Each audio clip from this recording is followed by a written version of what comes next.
তোমাদের সাথে আজকে এই ব্লগে শেয়ার করব কালীপুজোর দিনে আমরা কি কি করলাম আর কোথায় কোথায় গেলাম। কালীপুজোর দিন সন্ধ্যেবেলাতেই আমি পৌঁছে গিয়েছিলাম আমাদের বাড়ি। ওখানে দু জায়গায় পুজো দিয়ে আমরা প্রথমে গেলাম বাসতলার ঘাটে। প্রতি বছরই আমরা বাসতলার ঘাটে যাই, ধূপবাতি দিয়ে আসি। সেখানে আমার ঠাকুরদার শেষ কার্য সম্পন্ন হয়েছিল। এই দিনটায় বহু লোকের সমাগম হয়েছিল, খুব ভিড়ও ছিল। আমরা ঠাকুরের ভোগ খেয়ে রওনা দিলাম শিবপুর ঘাটের দিকে। তখন বাজে রাত ওই 8টা সাড়ে 8টা হবে। আমরা বেরিয়েছিলাম 5 জনে মিলে, তাই জন্য 3টে গাড়ি নিয়েছিলাম। আমাদের বাইক, বাবা নিয়েছিল স্কুটি, আর ভাই আর মা নিয়েছিল আর একটা স্কুটি। কিছুক্ষণেই রাস্তা ছিল, পৌঁছে গেলাম শিবপুর ঘাট। সেখানে ছিলেন আমার মামার বাড়ির দাদু আর আমার শাশুড়ি মার শেষকৃত্য সেখানেই সম্পন্ন হয়েছিল। ওনাদের স্মরণ করে ধূপবাতি দিয়ে আমরা বেরিয়ে পড়লাম আমাদের বাড়ির পথে।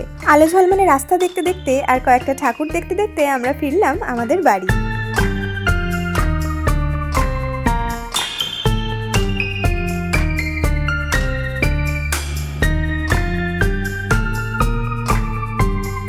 আমাদের বাড়ির কাছে এসে দেখি এত গাড়ির লাইন পড়েছে আর এত লোকজনের ভিড় যে আমরা আমাদের গাড়ি নিজেদের বাড়ির সামনে রাখার জায়গায় পাইনি। সরি তোমাদের চমকে দেওয়ার জন্য। এত লাইন দেখছো তার কারণ আমাদের বাড়ির পাশের ক্লাবটাতেই থিম করেছিল এবারে বামা খেপার মাতৃদর্শন। আমার ভাই তার জামাইবাবুটিকে নিয়ে আর একটা বন্ধুকে নিয়ে ছাদে গেল বাজি ফাটাতে। আমিও চলে গেলাম পিছু পিছু। তবে আমিও সব বাজি টাজি ফাটাইনি বাবা, ওরাই ফাটাচ্ছিল, তাই দেখছিলাম আর ভিডিও করছিলাম। বলছে কোথায় গেল? আরে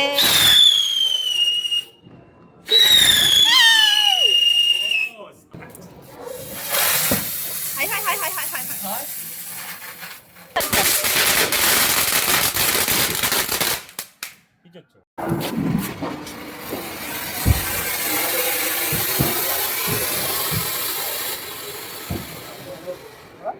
এতগুলো বাজির মধ্যে সব থেকে সেরা বাজি ছিল হচ্ছে এইটা। একদম ডিস্কো ডিস্কো ব্যাপার ছিল। প্রায় সব রকম বাজি ফাটানো হয়ে গিয়েছিল, কিছুই পাচ্ছিল না। এরপরেই ঘটলো একটা কেলেঙ্কারি কাণ্ড। হাওয়াইতে আগুনটা ধরাতেই তেনার যে মাথা ঘুরে তিনি কোন দিকে চলে গেলেন সে ঠাওয়ার করতে না পেরে কেস খাওয়ার ভয়ে আমরা সবাই মিলে ছুটতে চলে গেলাম নিচে। ভাইকে অনেকবার করে বললাম চল ঠাকুর দেখে আসি, ওর আর যেতে ইচ্ছা করলো না, তাই আমরা দুজনে মিলেই একটু ঠাকুর দেখতে বেরিয়ে পড়লাম।